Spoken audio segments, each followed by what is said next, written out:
का स्वागत है। आज के बुलेटिन के साथ मैं हूं निशा। खबरों को स्टार्ट करने से पहले बात करते हैं महिलाओं के बारे में। जी हाँ, महिलाओं को कहा जा रहा है कि महिलाएं सब जगह सुरक्षित हैं, महिलाओं को पूर्ण रूप से अधिकार दिए जा रहे हैं और महिलाएं पुरुषों से कंधा मिलाकर चल सकती हैं। लेकिन ये सब दावे झूठे नजर आ रहे हैं। सरकार द्वारा दावे तो किए जा रहे हैं, केवल कागजी दावे हैं। धरातल पर कोई भी ऐसी सच्चाई नजर नहीं आ रही है। आज भी मैं आपको जो है एक न्यूज दिखाऊंगी कि महिला को किडनैप कर लिया गया। घर के बाहर घूमना भी एक परेशानी का कारण बन गया। घर के बाहर से महिला को किडनैप किया गया। दूसरी ओर मैं बताऊंगी कि आपको बैठक की जा रही है और बैठक में महिलाओं को जागरूक किया जा रहा है। सरकार द्वारा जो महिलाओं को बहुत सारे अधिकार दिए गए हैं, वो सारे अधिकार बताए गए हैं। महिलाओं के अंदर छुपी हुई शक्ति को पहचानने के लिए वार्तालाप किया गया है। लेकिन उसके बाद भी महिलाओं को हर जगह पर कमजोर समझा जाता है। महिला अपने घर में भी सुरक्षित नहीं है।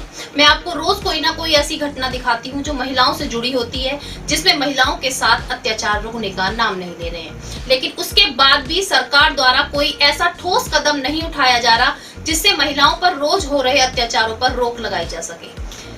सरकार द्वारा बड़े बड़े दावे किए गए हैं कि हर थाने में डेस्क बना दी गई है, महिला जाकर अपनी परेशानी बता सकती है और उसकी सुनवाई तुरंत की जाएगी। लेकिन अभी तक ऐसा कोई भी एक केस नहीं आया जिसमें महिलाओं की सुनवाई जल्द से जल्द की गई हो। महिलाएं भी थाने के कोर्ट के चक्कर ही काट रही हैं। तो मैं भी अपने मेयर दर्शन परिवार की ओर से सभी से यही कहना चाहूंगी कि महिलाओं के साथ हो रहे अत्याचारों पर जल्द से जल्द रोक लगाई जाए, क्योंकि महिलाओं के अंदर छुपी शक्ति महिलाएं पहचानने लगी हैं। लेकिन सरकार द्वारा जो दावे हैं उनको धरातल पर भी उतारने का पूरा प्रयास किया जाए। MD paramedical and hotel management institute Bharat सरकार द्वारा मान्यता प्राप्त। छात्र छात्राओं के उज्जवल भविष्य के लिए paramedical diploma degree certificate course, hotel management diploma degree course प्रवेश प्रारंभ। Shraddhapuri, Kankarkheda, Meerut. MD paramedical and hotel management institute लाया है एक ही छत के नीचे छात्र छात्राओं का उज्जवल भविष्य। Hotel management diploma degree course व nursing, dental, first, lab, OT, X-ray diploma degree course. Shraddhapuri, Kankarkheda, Meerut. 9760141320। आज के समाचारों के प्रायोजक हैं खेमचंद पहलवान, पूर्व सदस्य Uttar Pradesh Congress committee. Arvind Kumar Gupta, Marwari Bhoj, metro plaza, Delhi road, Meerut. Doctor Bina Rani Agrawal, समाज सेवी। अब नजर डालते हैं आज की हेडलाइंस पर, जिसके प्रायोजक हैं zoom digital movie world. Corona का घटता बढ़ता आंकड़ा। शुक्रवार को 2 पॉजिटिव मरीज मिलने के बाद आंकड़ा पहुंचा 66,484। मरने वालों की संख्या 801 पर रुकी। अब तक एक्टिव केस हैं 27। थाना लिसाड़ी गेट क्षेत्र अहमदनगर में तेज बारिश के कारण मस्जिद की दीवार गिरने से दर्जनों लोग दबे, 3 लोगों की मौके पर मौत। एसपी सिटी मजिस्ट्रेट सहित अन्य अधिकारी पहुंचे मौके पर, घायलों को कराया अस्पताल में भर्ती। पेट्रोल में मिलावट घटतोली ना हो, इसी को लेकर के जिलाधिकारी के बालाजी ने जनपद में पेट्रोल पंपों की आकस्मिक चेकिंग के लिए दिए आदेश। अपर जिला अधिकारी अजय तिवारी, अपर नगर मजिस्ट्रेट अलग अलग जगह पर कर रहे हैं पेट्रोल पंपों की चेकिंग। शहर सराफा बाजार स्थित गोपाल दास परमानंद सर्राफ की दुकान में बीती रात दुकान मालिक ने छत तोड़कर कब्जा करने का किया प्रयास। दुकान संचालक हंस कुमार सर्राफ ने दिल्ली गेट में दी तहरीर। इंसाफ की मांग, कहा काफी समय से कोर्ट में चल रहा है मामला। चौधरी चरण सिंह विश्वविद्यालय मेरठ द्वारा अमर शहीद चंद्रशेखर आजाद की जयंती के अवसर पर स्वाधीनता संग्राम सेनानियों एवं अमर शहीदों के चित्रों की ललित कला विभाग में लगाई गई प्रदर्शनी। उद्घाटन करता रहे दर्शन लाल अरोड़ा व अध्यक्ष माननीय कुलपति प्रोफेसर के तनेजा।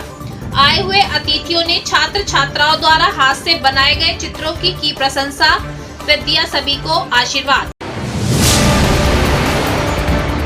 आजाद हिंद फौज के महान स्वतंत्रता सेनानी की पत्नी महेंद्री कुमारी चौहान के नेतृत्व में सेनानी परिवार ने घर पर ही मनाया महान स्वतंत्रता सेनानी बाल गंगाधर तिलक व चंद्रशेखर आजाद का जन्मदिन। कोरोना से बचाव के लिए मेरठ में जगह जगह लगाए जा रहे हैं वैक्सीनेशन कैंप। शुक्रवार को वेस्टर्न कचहरी रोड स्थित नगीना प्रकाशन पर भाजपा नेता अश्विनी त्यागी के नेतृत्व में वैक्सीनेशन कैंप का किया गया आयोजन। वैक्सीनेशन लगवाने के लिए लोगों ने बढ़ चढ़कर लिया भाग। मेरठ विकास भवन सभागार में विधिक जागरूकता शिविर का किया गया आयोजन। मुख्य अतिथि रही उत्तर प्रदेश महिला आयोग की उपाध्यक्ष सुषमा सिंह। शिविर में महिलाओं को उनके अधिकारों के प्रति जागरूक करते हुए सरकार द्वारा उनके हित में चलाई गई विभिन्न योजनाओं के बारे में कराया अवगत व सभी से की अपील कि बेटियों को दें अच्छी परवरिश। मेडिकल में प्रवेश के लिए 12 सितंबर को होने वाली नीट परीक्षा में ओबीसी को भारत सरकार द्वारा आरक्षण दिए जाने के संबंध में आज समाजवादी पार्टी के कार्यकर्ता पहुंचे जिलाधिकारी कार्यालय। अपनी मांगों को लेकर जिलाधिकारी के माध्यम से राष्ट्रपति को भेजा ज्ञापन। भारत समाचार व दैनिक भास्कर अखबार ने कोरोना में सरकार द्वारा की गई धांधलेबाजी को किया था उजागर। दोनों मीडिया संस्थानों द्वारा इनकम टैक्स और ईडी द्वारा की गई छापेमारी, जिसे लेकर आम आदमी पार्टी के सभी कार्यकर्ता पहुंचे कमिश्नरी। धरना प्रदर्शन करते हुए केंद्र सरकार के खिलाफ जमकर की नारेबाजी। कहा, केंद्र सरकार अपने खिलाफ उठने वाली हर आवाज को आयकर विभाग का सहारा लेकर दबाने का कर रही है प्रयास। कोरोना महामारी के चलते 5 मई को विद्युत विभाग में संविदा कर्मचारी की हुई मृत्यु को लेकर परिवारजन व भाजपा के कार्यकर्ता पहुंचे जिलाधिकारी कार्यालय। मृतक की पत्नी को एक मुफ्त धनराशि देने के संबंध में जिलाधिकारी को सौंपा ज्ञापन। परीक्षितगढ़ ग्राम गोविंदपुरी रजवाए की पटरी पर गंभीर अवस्था में मिली महिला, मचा हड़कंप। मौके पर पहुंची पुलिस फोर्स, लगी जांच में। मेरठ जिला अस्पताल में संविदा पर काफी सालों से एम्बुलेंस चला रहे एम्बुलेंस चालक अपनी मांगों को लेकर पहुंचे जिलाधिकारी कार्यालय। बैठे 2 दिन के धरने पर। कहा, अस्पताल द्वारा काफी सालों से काम कर रहे एम्बुलेंस चालकों को हटाकर नए चालकों को रखा जा रहा है नौकरी पर। थाना कंकड़खेड़ा क्षेत्र के इखलास नगर डाबका गांव में कुर्बानी की नई परंपरा का मामला पकड़ता जा रहा है तूल। शुक्रवार को सभी ग्रामवासी पहुंचे एसएसपी कार्यालय। आरोपियों के खिलाफ कठोर कार्रवाई को लेकर एसएसपी को सौंपा ज्ञापन। 20 जुलाई को मवाना थाना क्षेत्र के ग्राम एंची खुर्द में बिजली विभाग की लापरवाही की वजह से हुई पिता पुत्र व भैंसों की मौत को लेकर शुक्रवार को समाजवादी पार्टी पिछड़ा वर्ग प्रकोष्ठ के सभी कार्यकर्ता पहुंचे जिलाधिकारी कार्यालय। मृतक के परिवार को 50 लाख रुपए का मुआवजा व एकमात्र बचे पुत्र को सरकारी नौकरी, विधवा पेंशन दिलाने को लेकर जिलाधिकारी के माध्यम से राज्यपाल को भेजा ज्ञापन। थाना इंचौली क्षेत्र में हुआ एक अजीब हादसा। छत पर चढ़ी भैंस उतारने का किया काफी प्रयास। असफल रहने पर मंगाई क्रेन, बांधकर भैंस को उतारा सुरक्षित नीचे। जनपद संबल के नगर पंचायत नरौली में चल रहे 4 दिवसीय कोरोना बचाव के लिए वैक्सीनेशन कैंप में शुक्रवार को अचानक कैंप का निरीक्षण करने पहुंची राज्य मंत्री गुलाब देवी। देखकर हुई खुशी। मुस्लिम समाज के महिला व पुरुष बढ़ चढ़कर करा रहे थे वैक्सीनेशन। जनपद संबल के नरौली नगर पंचायत क्षेत्र ग्राम पंचायत जनेटा में सड़कों पर पसरी पड़ी है गंदगी। किसानों द्वारा सड़कों पर कर रखा है अतिक्रमण, जिससे आए दिन होते हैं हादसे। अब खबरें विस्तार से। मैं आपको बताती चलूं, आज मस्जिद की दीवार गिरने से 3 लोगों की मौके पर मौत हो गई और काफी लोग घायल भी हो गए। जी हां, थाना लिसाड़ी गेट के अहमदनगर में नमाज पढ़ने गए हुए काफी लोग जब नमाज पढ़ रहे थे तभी अचानक बारिश हुई और बारिश के कारण से जिस दीवार से तिरपाल बांधी हुई थी वो तिरपाल के दबाव के कारण दीवार गिर गई। दीवार गिरने से काफी लोग गिर गए, भर भराकर दीवार गिरी, काफी शोर मचा जिससे आसपास के लोग इकट्ठा हुए। मलबे के नीचे दबे हुए लोगों को निकाला गया, जिसमें से 3 लोगों की मौके पर ही मौत हो गई। आधा दर्जन से लोग काफी गंभीर रूप से घायल हो गए, जिनको मौके पर पुलिस ने पहुंचकर अस्पताल में भर्ती कराया। बकरा ईद का पर्व चल रहा है, सभी जानते हैं, और बकरा ईद का पर्व 3 दिन तक मनाया जाता है और उसी को लेकर के आज जुम्मा भी था तो मस्जिद में काफी भीड़ भी थी। लेकिन बरसात के मौसम में आए दिन हादसे हो रहे हैं। अब इसे किसकी लापरवाही बताया जा सकता है? दूसरी ओर तो देखा जाए तो दीवार पर सीमेंट नहीं था, दीवार कमजोर थी, लेकिन बरसात के कारण हर चीज से बचने के लिए मैं आपको बार बार बता रही हूँ, सतर्क रहने के लिए बोल रही हूँ, क्योंकि बरसात में आए दिन कोई ना कोई हादसे हो रहे हैं। जिस तरीके से मेरठ में विकास कार्य चल रहा है, सड़कों के लिए भी मैंने आपको बताया कि सड़कों में गड्ढे हैं, सड़कों पर चलना भारी हो रहा है, तो उनसे भी बचकर चलें। आप देखिए कितना बड़ा हादसा हुआ, एक मस्जिद की दीवार गिरने से 3 लोगों की मौत हो गई। देखिए यहाँ पर आप जैसे विदित है आपको, लिसाड़ी गेट थाना क्षेत्र में एक मस्जिद में छत पे एक छोटी सी दीवार थी जो गिर गई नीचे, उससे कुछ लोग जख्मी हो गए हैं। तो उसमें 2 लोग का इंतकाल भी हो गया है, बाकी जो लोग जख्मी हैं उनका इलाज भी चल रहा है। यहाँ पर किसी तरह की कोई कानून व्यवस्था की समस्या नहीं, पूरे क्षेत्रवासी इस आपदा में पुलिस प्रशासन के साथ खड़े हैं, सब लोग मिल के इसमें काम कर रहे हैं। किसी तरह की कोई चिंता की विषय नहीं, जितना हम लोगों की ताकत है, जितना मेहनत हम कर सकते हैं, हम लोग पूरा इसमें सबकी जान बचाने में लगे हुए हैं। आगे भी कोई समस्या नहीं आने देंगे, यही हमारी प्रायोरिटी है। जी, उनके बेहतर इलाज के लिए मैं ऐसा करा रहा हूँ, जहाँ कहीं भी थोड़ी भी इलाज में कहीं चूक उनको लग रही है, तत्काल उसको बेस्ट से बेस्ट, प्राइवेट हो सरकारी हो, हर जगह पे उसको हम लोग व्यवस्था कर लिए। सारे डॉक्टर्स एसोसिएशन से भी बात हो गई है, सारे हॉस्पिटल में बात हो गई है, बिना किसी फॉर्मेलिटी के पहले उनका इलाज चलेगा। इस चीज़ को हम खुद इंश्योर करा रहे हैं।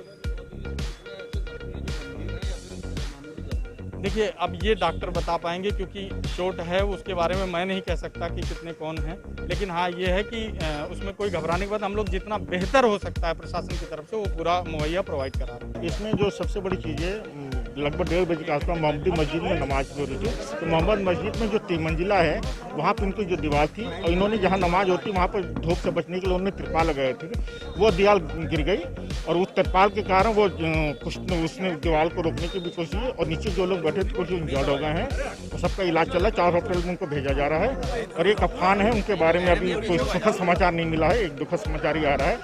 हम लोग उनकी टॉप प्रायोरिटी कि जो लोग भी इंजर्ड उनकी सहायता किया जाए, उनके ट्रीटमेंट करके तत्काल जख्मियों को तुरंत मौके पर स्थिति के अनुसार तुरंत उनको 4 हॉस्पिटल में युग में गए हैं, मुस्कान में गए, आनंद में गए हैं, और एक हॉस्पिटल में और गए हैं, जगदम्बा में गए हैं। वहाँ पे हमारी टीम, प्रशासन की टीम वहाँ लगी हुई है, उनका ट्रीटमेंट हम लोग बेस्ट ट्रीटमेंट दे रहे हैं। अभी आपके सामने है, बारिश तो हो ही रही है, और वो दीवार वगैरह गिर गई, उसकी वजह से ये हादसा हुआ है।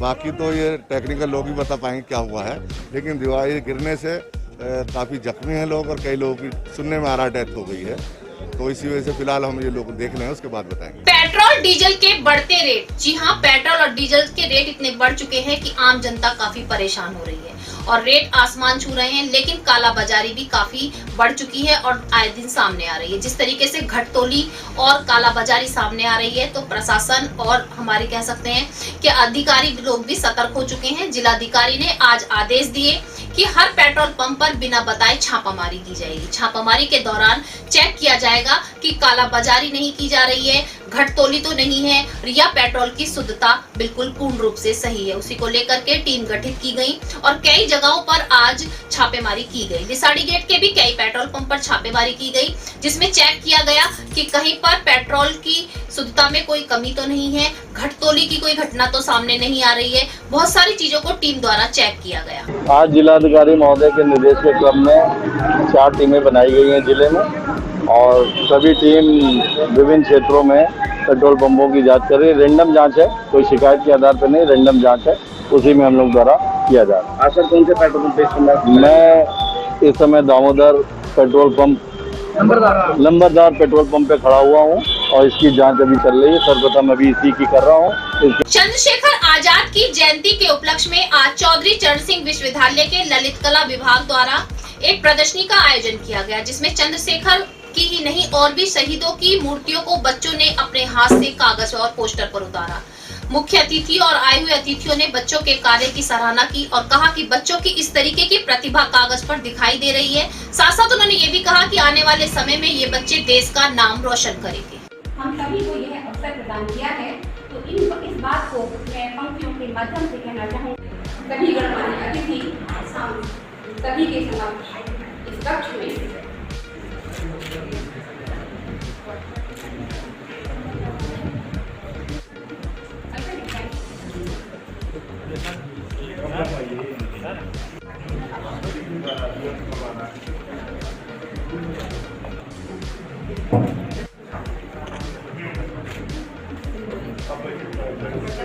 बिल्कुल, क्योंकि जिस स्वतंत्रता को हम जी रहे हैं वो हमारे लिए उपहार है उन स्वाधीनता सेनानियों का जिन्होंने अपना सर्वस्व निछावर कर दिया और हमें स्वाधीनता का ये उपहार हमें भेंट किया।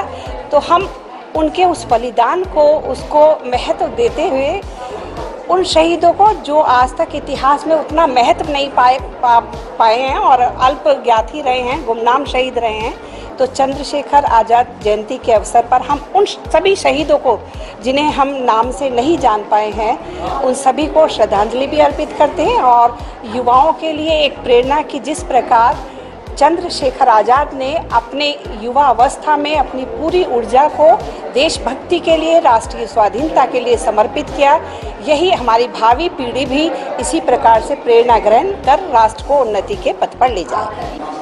शिक्षा संस्थाओं का सबसे बड़ा दायित्व है विद्यार्थियों को और उनके माध्यम से उनके अभिभावकों को और जन सामान्य को संस्कारित करना। चंद्रशेखर आज़ाद जैसे बड़े बलिदानी की जयंती मना करके हम लोग अपने इसी कर्तव्य का पालन कर रहे हैं, जिससे विद्यार्थियों को उनके द्वारा किए गए सर्वश्रेष्ठ बलिदान का ज्ञान हो सके। इस उपलक्ष्य में मैं ये भी कहना चाहूँगा कि भारत की वर्तमान केंद्र सरकार ने विश्वविद्यालयों और महाविद्यालयों को ये एक बड़ी राह दिखाई है कि स्वाधीनता प्राप्त